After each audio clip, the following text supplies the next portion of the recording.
acquire, to better their business, their product, development, R&D, and so on and so forth. To make money. To build something, to create something, to produce something. Akalain mo yung gobyerno, tatanghod lang. Walang gagawin. Tiyak magbabayad ng buwis ang taong bayan. So money will come naturally. Kahit sinong leader, kahit Chongo ilagay mo sa liderato. Darating at darating. Because there are only two certain things in this world. Death and taxes. So that's why I said, mas mayaman ang gobyerno. In the right perspective. The question is, how do we spend our money, the people's money, efficiently and effectively? That is a question belongs to our leaders. Pwede naman natin, yung sinasabi ni Robert, pwede ko itong tirahin. Mangyari by June, tapos to. Kaya lang kawayan yung lalagay ko.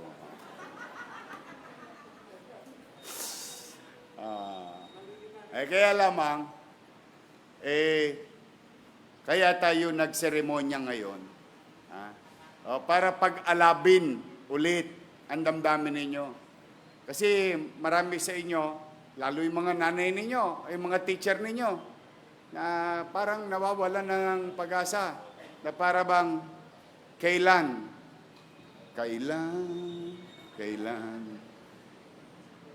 Hindi makatikim ng kasiguruhan. Sapagkat, among ourselves, as Manilans, alam natin, bakit yung Albert, mas malaki pa yun. Pandemya. Kasagsagan ng pandemya. 2 taon lang, natodas. Napakinabangan muli ng mga, pagpasensyaan nyo na, nawalay lang ako saglit. But today is a ceremony to light the fire again. Yung 3 taon ninyong natenga, I'll make sure through our engineers, architects, construction workers, we'll make sure to the barangay officials, to the parents, to the faculty, pag hindi ito natapos ng 1 year, sole pera. Andres. At pipilitin ko sa tulong ng SDO family in the region, in the city. No?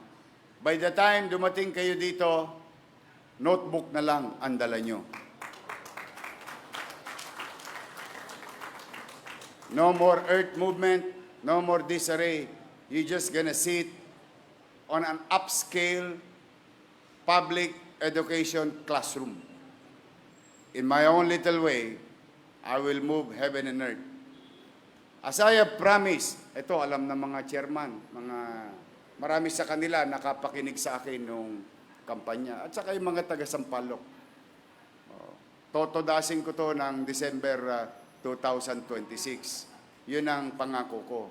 Hindi ko naman maintindihan pagkadating ko, nana na lang ang umaagos sa ugat ng Maynila.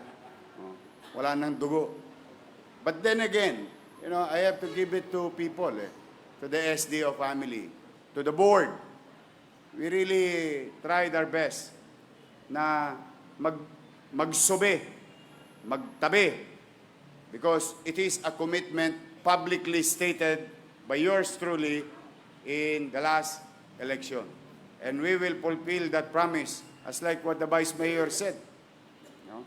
And bagay naman na ipinagpapasalamat ko sa mga konsehal ng Maynila. Nandito ang ating konsehal, Attorney Lady Quintos, Eunice Castro, Doc Almiron, Ryan Ponce, DJ Bagaching. Pero kalimutan nyo na siya. Mas paborito ko si Hannah Bagaching.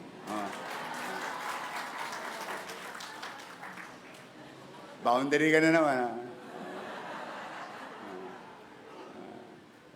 Si DJ, pareho kaming takusa. Kami mga batang sansui. Mga kabataan, di alam mo yun eh. Alam mo yung sansui? Tanungin niyo yung nanay mo. Mami, si daddy ba sansui? Alam mo yung sansui? Isang sut-sut, uwi. Ganon kami. Because, in married life, soon you'll be marrying somebody. There are only two rules in happy marriage. Number one rule, wife is always right. Number two rule, if you think your wife is wrong, refer to rule number one.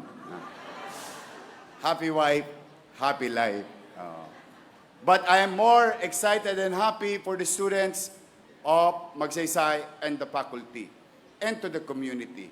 Of course, this is a big task. Alam niyo itong mga pinaggagawa namin. Almario, Manila Science, Albert.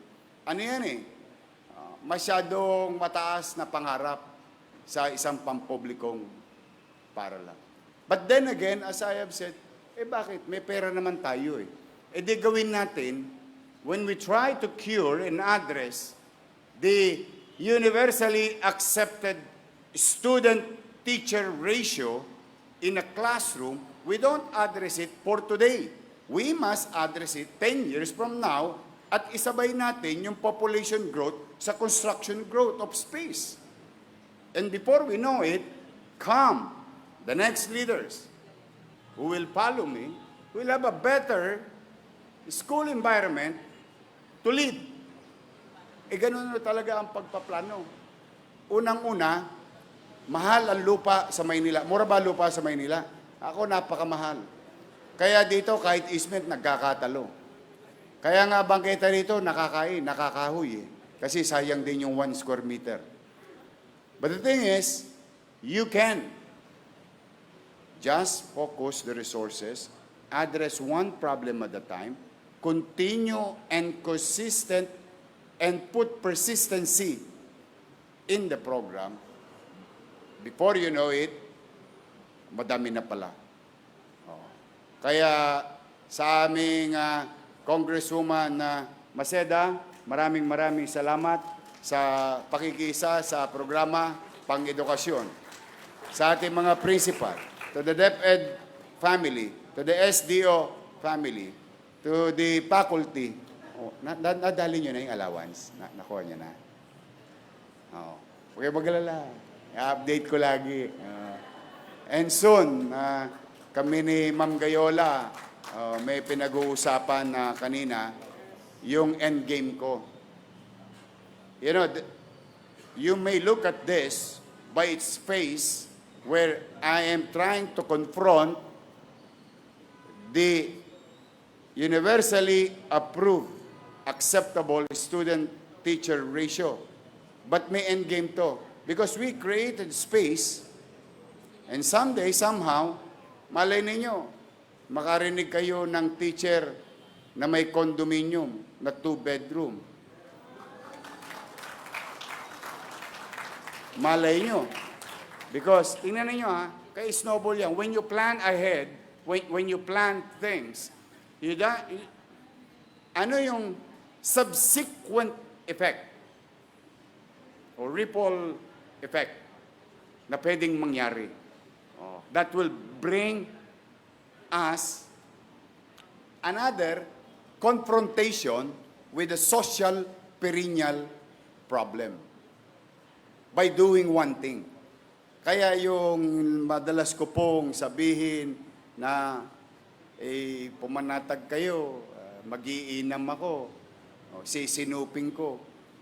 There is action behind those words. And hopefully someday, through the help of our SDO family, we can come up and get to that end game for our faculty in the city of Manila. At saka yun hindi drawing. Nangyari na po yun sa engineering employees.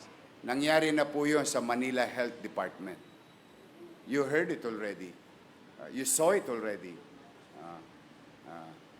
At nangyari sa ordinaryong mamamayan ng lungsod. At may mangyayari sa Marso para sa mga mamamayan ng lungsod.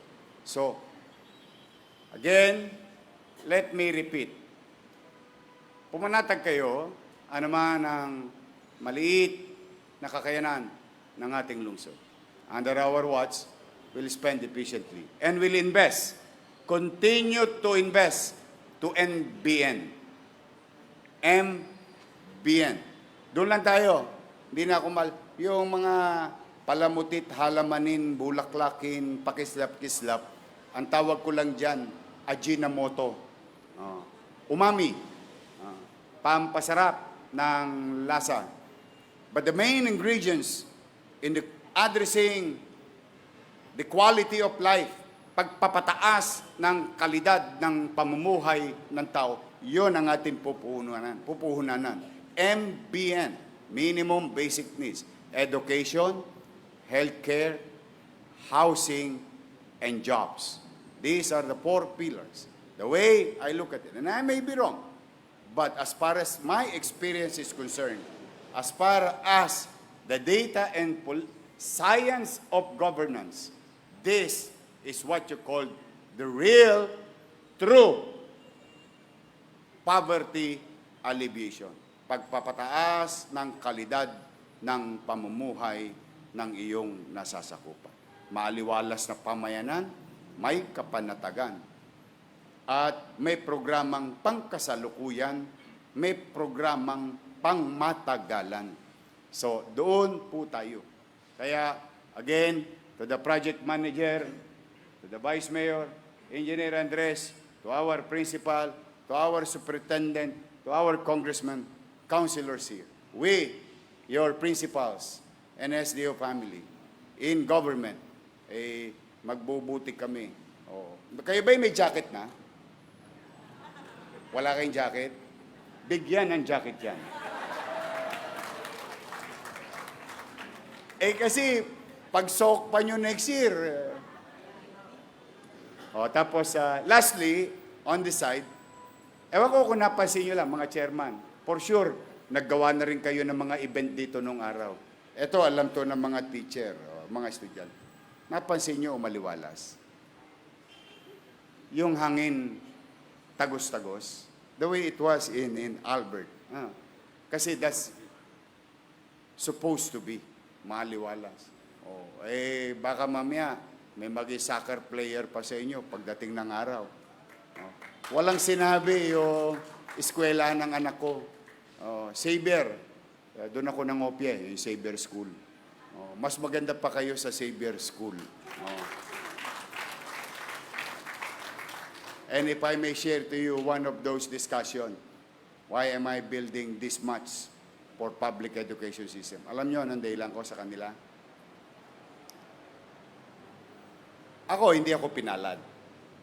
Pero maswerte ako sa nanay. Maswerte ako sa tatay. Salat lang talaga buhay nila. Talagang ganun eh.